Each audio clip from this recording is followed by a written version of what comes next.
জি, আসসালামু আলাইকুম। আমরা আসলে একটা বিষয় নিয়ে আজকে একটু কথা বলতে চাচ্ছি। সেটা হচ্ছে স্ট্রোক বা প্যারালাইসিস। যেটা সচরাচর আসলে শীতকালে গরমকালের তুলনায় অনেক বেশি হয়ে থাকে।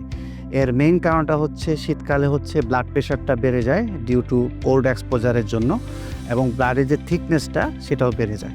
তো এগুলি হচ্ছে মেইন কারণ শীতকালে বেশি হওয়ার।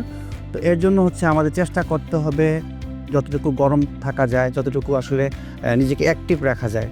আর একটা বিষয় হচ্ছে যদি আমরা ইনঅ্যাক্টিভ থাকি সেক্ষেত্রেও দেখা যাচ্ছে ব্লাডের সার্কুলেশনটা কমে যায়। সেটাও আসলে বডির জন্য বেশি একটা ভালো না। তো যদি কোনো কারণে এরকম মনে হয় যে স্ট্রোক হয়ে গেছে, তার একটা পাশ দেখা যাবে তার ১ম দিকে মনে হবে ভারী হয়ে গেছে, হ্যাঁ? বা অবশ হয়ে গেছে এরকম মনে হবে এবং সেটা যদি হয়ে যায় সেক্ষেত্রে যত তাড়াতাড়ি সম্ভব হসপিটালে আসতে হবে এবং হসপিটালে আসার পরে যে চিকিৎসাটা প্রয়োজন একই সাথে মেডিসিন এবং ফিজিওথেরাপি। আর আমরা আসলে সাজেশন দিয়ে থাকবো এই শীতের সময় পেশেন্টদের আসলে আনা নেওয়াটা একটা বিশাল বড় হ্যাসেল। যাদের স্ট্রোক হয়ে অলরেডি গিয়েছে তাদের ক্ষেত্রে হসপিটালে ভর্তি থেকে ফিজিওথেরাপি এবং ফুল মেডিকেশনের মাধ্যমে মোটামুটি না হলেও সম্পূর্ণ না হলেও মোটামুটি অনেকটা রিকভারি করা সম্ভব। ধন্যবাদ। আসসালামু আলাইকুম।